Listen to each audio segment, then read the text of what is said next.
Welcome back, everyone, to Misnet's Jets D podcast. You guys can follow me at my blog at Darian Evans Reigns.blogspot.com and on Twitter at MetsNetsJets908. We're back for week 14, guys. Week 13 was great. We had some good picks. So we only have like 3 weeks left. Football season's coming to the end, and you're gonna have to get into playoffs, which really gets tight. But before I get started with the video, this week I've done like 3 videos already on YouTube. If you guys haven't been following my Twitter, I've been posting every night that I've been on with Gundacker. Go follow him on YouTube at Gundacker. I've been filling in and talking about basketball. So I'm just getting prepared for after the NFL season. I'm gonna be doing the basketball videos after football.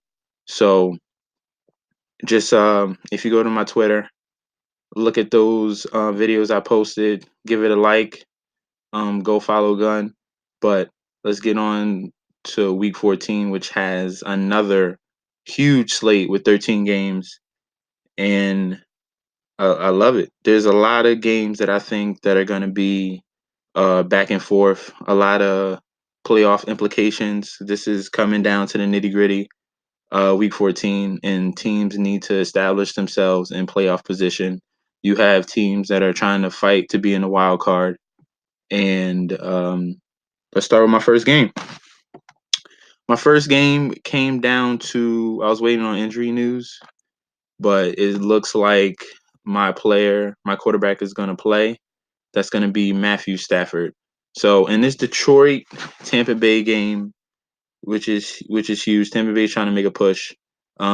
Detroit's trying to stay alive, and we might have a classic shootout, especially since Matt Stafford is going to play, despite the fact he has a pinky injury. He's gonna tough it out, which he always does, and I really think this is gonna be a great shootout. I would like to start this stack with the Detroit Lions. I would like to pair Matt Stafford with Marvin Jones this week. It came out of nowhere. Last year was Golden Tate's year. This year it's been Marvin Jones all year long. He has huge games. 31.9 DKP in week 12. Last week it was a down week, but he still got you 4 catches, 90 yards, 8 targets. Week 11, 4 for 85 and a touchdown. That's a great production. If you go even further back, a 32 DKP, and then he had a nice stretch for 32, 21, and 21. But Stafford like really, really connects with Marvin Jones, and the fact that they're going against the one of the worst secondaries, it's 31st worst secondaries in the Tampa Bay Buccaneers. I've been harping on going after Vernon Hargreaves, the corner, for weeks now. Let's see who's Marvin Jones is gonna match up with. Let me just go to Detroit. This is Fantasy Labs NFL matchups. It gives me kind of an idea of who's gonna match up with who. Hargreaves is not even gonna play. It looks like, or he's got benched. But Kenny Galladay, the rookie, matching up with Brent Grimes, which is their best cornerback. But that's a height mismatch because Grimes like 5'9", and Galladay is huge. But Marvin Jones is going to be covered by McLean. He's going to eat that up. And Golden Tate as well has a good matchup in the slot. There's no really good corner on Tampa Bay besides Ben Grimes, but he's kind of past his time. So I love this game stack right now.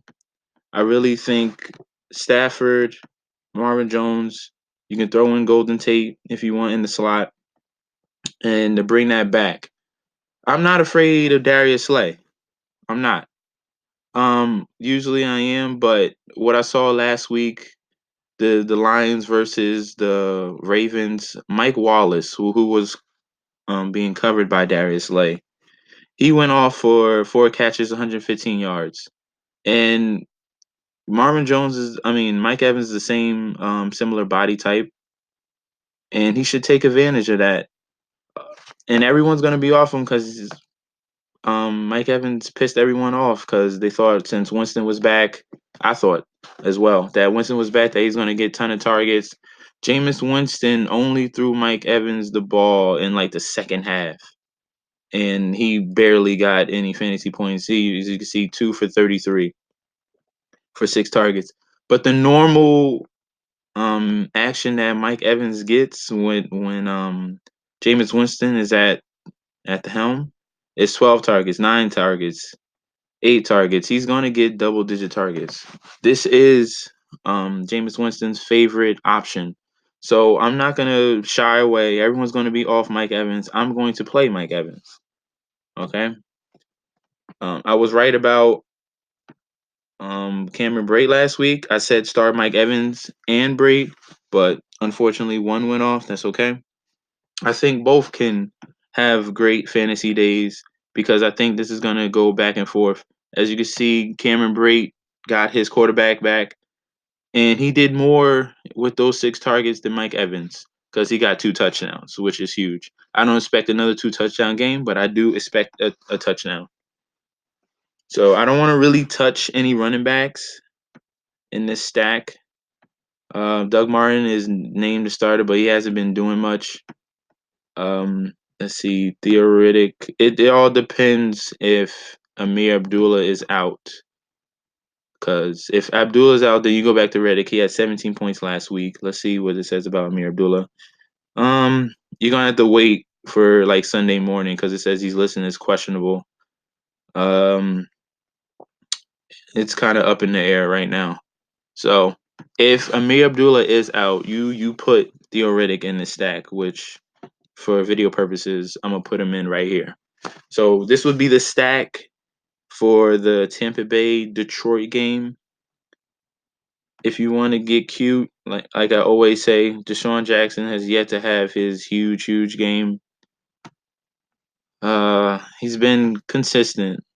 He's been okay. Not really consistent. He's been okay. Uh, no huge 20-point game yet, but this could be the game. So let's throw Deshaun Jackson in there. So I got 3 Tampa Bay guys. That's not bad.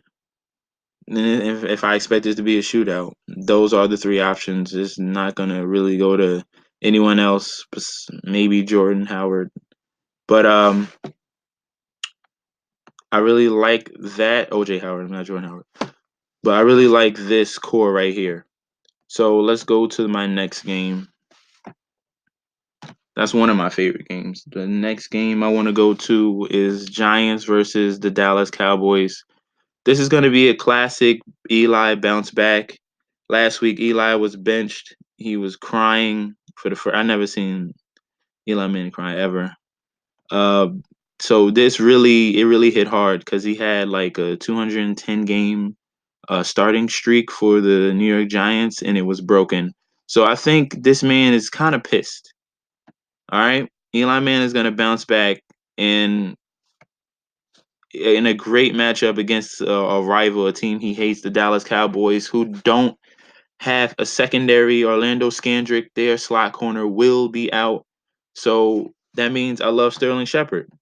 Now, before when Eli Manning was starting and they lost Odell and they lost everyone wanted to use Sterling Shepard. He was obvious. So why not go back to him now? Especially with a price decrease at $5,300.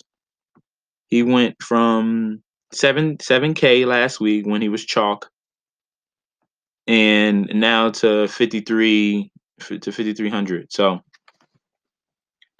you gotta take advantage of this. It's clear. Eli Manning's only 4,800. You can fit so much if you start your lineups with Eli Manning, and he's going to bounce back because he's going to be angry and he's going to prove a point that he's not washed up. I think he still has a little bit left. He's going to prove at the end of the season to keep his job so the Giants won't um, draft a quarterback, but they're going to need some insurance anyway. They're going to find someone. But Eli still has a point to prove. And to continue this stack, I want both of them. You give me them. Because Evan Ingram is a beast. Dallas, their weakness is against tight ends. And this is that's all I want from the Giants right there. Eli Manning, Sterling Shepard, Evan Ingram. Orleans Darkwas might be out. We're waiting for that news. If you wanted a running back, yet again, you got to wait till Sunday morning to get a confirmation on that. And if Orleans Darkwa is out, then Wayne Gallman comes into play. Okay, he comes into play. So if I want to bring this back with Dallas, and I really don't want to, but if I would choose, I would choose Jason Witten. He's one of Dak Prescott's favorite options. And Jason Witten has a tendency to destroy the Giants. I don't know what it is. He just like loves facing the Giants, and he always has a good game. As you see, week 1 against the Giants, 18.9. He was targeted 9 times for 7 catches, 59 yards, and a touchdown. I probably see that happening somewhere along those lines again. So I would use Jason Witten, and also throw in Des Bryant. I don't really trust any other Dallas wide receiver. Williams is shaky. Beasley shows up occasionally, but he gets like 4 or 5 yard catches. He's not an Amendola. And I would really just go with Des Bryant. Okay. But with the coaching change, since they fired McAdoo and Jerry Reese, their GM, expect the Giants to really, like, the whole team, offense and defense, to show up. Okay, so I would really just focus on the Giants and not really touch the Dallas Cowboys. I expect a huge game from the Giants this week, and not many people are talking about that. This is going to be a low-owned Giant stack. Okay. So let's go on to my third game. This game has been speaking to me. I want to go to the Vikings. Where are they at? Vikings versus Carolina. Now, lately I've been watching a lot of Panthers football, and their corners are just getting beat by everybody. You play your wide receivers against this Panthers defense. They're a decent, a very good, solid run stopping team, but the passing game is it's not happening. Cat Mullen gets eat up in the slot. Shaq Thompson, their outside linebacker, is out, who they use kind of in nickel as well to help cover running backs, tight ends, and sometimes they have him in the slot as well. And James Worley is shaky as a corner. Bradbury is good, but he's beatable. And I really like this whole stack of Case Keenum, Stephon Diggs, and Adam Thielen this week. I was on Case Keenum last week because Atlanta Falcons had 2 huge outs in their secondary. They had their 2 top corners that were out, Brian Poole and Trufant. So when I heard that news, I was like, "Oh, come on, it's obvious. You got Minnesota, a great with two great receivers and a great tight end, and no top 2 corners to face. They should take advantage of that, but they didn't. It was really a slow game. They used McKinnon and Latavius Murray and just managed the game, and they won. They won. They didn't really need to throw it, but I think it's just a glaring hole that the Panthers have, that Diggs, who's a uber talent, and Thielen, who's been crazy this year, will take advantage of. They don't have anyone to cover these 2 guys. And I think these 2 will just mash. All right. Adam Thielen, besides last week, like I said, they didn't take advantage of Atlanta, but the weeks before, 8 for 89 for 16.9, 6 for 123 and a touchdown. It doesn't get better than this. 8 for 166 and a touchdown. Adam Thielen and Stephon Diggs should eat against Carolina. Now, if I wanted to bring this back, Devin Funch is gonna see Xavier Rhodes. Xavier Rhodes is a good corner, but I'm not afraid of more of these lockdown corners. It's not like he's gonna shut down Devin Funches for one catch. Funches is gonna get something because Cam Newton knows this is his number one option. He doesn't have much other than him, Funches, and Olsen should play. If Olsen plays, then I want Olsen as well because Xavier Rose is going to be on Funches, which should give a few more targets to Greg Olsen. All right, and then you got to have Christian McCaffrey. He's a part of the passing game as well, so you got a dual threat right there. Every week, 6 targets, 5 targets, 7 targets, 6 targets. So I really like this game right now. It's going to be in Carolina. So Cam should show up. If you wanted rushing upside, you could switch Case Keenum. If you want a rushing upside, just pay 100 more and get yourself Cam Newton. Let's see how he's been doing the last few weeks. I know he's been rushing more, and he's still rushing. He had 51 yards rushing last week, 20 DKP against the Saints. He had 2 throwing touchdowns. This is great. So I would go with Newton, and you can't go wrong with either. But I would more than likely go and do him just because of rushing upside. This game stack right here, I'm a definitely put into a tournament, and I will show you guys all the results next video. So Thielen, Diggs gonna eat up those Panthers corners. Bring that back with Olsen, who should be a main focus if he plays, and McCaffrey's a dual threat definite. I have him every week. Okay. So that's the third game. My last and final game is going to be the Rams versus the Eagles. No one is talking about this game. I don't understand. But if you look at the Vegas totals and we go down to, where are you? Right here. Okay. Philly versus the Rams. They have the highest total of the slate at 51. No one's talking about it and it's pissing me off. But I'm going to just take that to the bank because I think this is going to be. I think they're going to cover that 51 points, and it could go higher. We have one of the two of the top young quarterbacks in Wentz and Jared Goff. Um, Goff is having a great sophomore season. McVay has really took control of that offense and like made it so much easier for Jared Goff, and he's just prospering tremendously. Carson Wentz, another one. He's just consistent. You can't go wrong. If you want to start the stack, either or, make 2 lineups. One with Wentz, one with Jared Goff, because both of these guys are just it's just amazing to see sophomore quarterbacks that are doing so well. 21, 23, 20. Just this is consistency. That's what you want to see. 32 in there. You got 230 burgers in there. All right. I will start this with Carson Wentz just for video purposes. Throw in Todd Gurley to bring it back. He's going to be eating up so many touches on that Rams side. Rams, you only kind of use like 3 guys since Robert Woods is out. Todd Gurley's going to get his.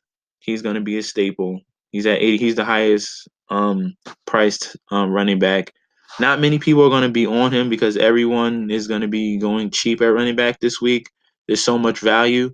That means I'm gonna go to the top and I'm gonna get the raw points. I'm gonna get Todd Gurley, who's gonna get 25 to almost 30 touches, and he's gonna give you 20 minimum, and has the potential to go all the way off. How many points did he have against San Francisco? 40. Okay, that's the type of ceiling that Todd Gurley has, and I'm gonna lock that up. So I will use Todd Gurley. What else? Let's pair someone with Carson Wentz. Carson Wentz, if Ertz is back, he should be. That's his number one. That's his favorite target, especially in the red zone. Uh, he has great weeks, 29, 13, 19, 15, 18, 30. It's just he loves Zach Ertz. Okay. Another guy I would pair with Wentz Aguilar has been, popping up lately, but he's like usually on and off. I'm gonna give you a consistent guy, just not a dude that can give you point 0.8 or 5 or 5. So instead of Aguilar, I would choose Alshon Jeffrey. He's too big, and he's a good option against this Rams defense.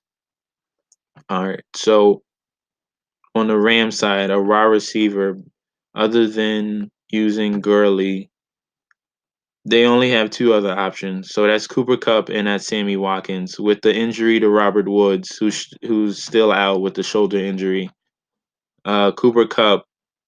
Let me show you an NFL Savant. Okay, this is NFL Savant. I use this to like break down targets, like where the quarterback is, passing most of his passes. So I just chose all passing types. I chose the team Los Angeles Rams, and this has been all season long so far. So as you can see, the first is Cooper Kupp. He gets 19.75 of the target share, which is a lot. Robert Woods, who's out, so that 18% has to go somewhere. So that 18% goes down to Todd Gurley, who gets work in the passing game, and Sammy Watkins. All right. He doesn't really use his tight ends. He has three of them. So, be my guest if you want to choose one of those three tight ends in Gerald Everett and Tyler Higbee. And it's just, if you flip a coin. Um, so far it's been Everett. This is red zone targets. I just changed to red zone, which is huge. What you want? You want touchdowns in DraftKings. So in red zone, he uses Cooper Cup a lot, but I'll be right back. Hold on.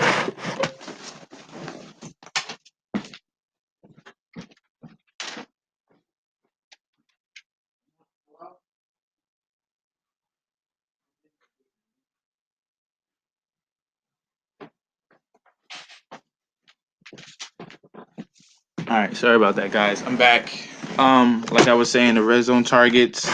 He uses Cooper Cup a lot at 27.94 target share, but he doesn't really connect with him in the end zone as much as Sammy Watkins. So they're both very valuable in this offense. So it's basically like Cooper Cup gets all the work between the 20s, and then when he gets to the end zone, Sammy Watkins or Todd Gurley shows up. Okay, so this is a great stack. I'm gonna definitely copy this lineup. I can fit. You can make this work this week because if you wanted to fill out this lineup, let me take this off. Giovanni Bernard right now is going to be the starting running back for Cincinnati with Joe Mixon out. You can make this lineup work. So I would choose Gio Bernard at 3,100. Choose a cheap defense. Let's go with um, let's go with Browns because I don't really. Brett Hundley's up and down, and then you can choose a cheap wide receiver right there at 4,200, and then boom, you got a lineup. Okay. So those are my four games that I really love this week. Let's go into two extra plays. Let me give you some bonus. All right. I talked about them last week, and you gotta go back to the well. You gotta keep plugging them in. I'm have him in 100% of my lineups. I'm gonna lock him in. I told you what he is. He is a freak of nature. He went up against Casey Hayward last week at corner. PF Pro Football Focus's number one corner, Casey Hayward, and he dominated. 11 targets, 4 for 85. He didn't get a touchdown. That's because Deshaun Kaiser kind of missed him on a few plays. That's that's his fault. I don't know how you overthrow Josh Gordon, but he's gonna get work. And Casey Hayward has already come out and said that this year this has been his toughest matchup. He thinks Josh Gordon was the best wide receiver he went up against, and he went up. Casey Hayward has seen every elite wide receiver this year, even Odell Beckham, and the list goes on and on. Just look at the schedule. But Josh Gordon at 5,500, he's too cheap. He's supposed to be higher. higher price, and he will be after he goes off this week. And there's no doubt in my mind I'm having him in all my lineups. All right, Josh Gordon, and then my next pick. I'm gonna give you guys a running back, and Marshawn Lynch has been a beast lately. If you just look at the game log, they realize that they need to run the ball to win. Amari Cooper might be out, and a gaping hole in Kansas City's defense is the rush defense, and Marshawn Lynch, as you can see, has been eaten. 26 carries 2 weeks ago with 67 yards and a touchdown, 20 DKP. He's been getting receptions too. This is crazy. Um, and then the week before against the Giants, he finally reached 100 yards plateau and a touchdown with another two catches for 20 yards. And he's becoming a complete back right now. They're feeding the beast, and you guys need to have Marshawn Lynch in your lineups. Okay. So those are my picks this week, week 14. Uh, Good luck to everyone. I'm gonna have all these little stacks that I just made. I'm gonna put them in the tournament, and I advise you guys if you want to do the same. Um, Hopefully these picks go off. If you want to follow me on Twitter, because this video is kind of I don't usually do it this early on a Saturday. I usually do it late, but I wanted more views. So follow me on Twitter for if there's any other updates. I might tweet it out at MetsNetsJets908. Follow my blog at Darian Evans-Reigns.blogspot.com. Yet again, shout out to Gundacker. Thank you for having me on your videos. I appreciate it. Guys, follow him at Gundacker on YouTube as well. I want to wish everyone a good week, good luck, and see you guys next week.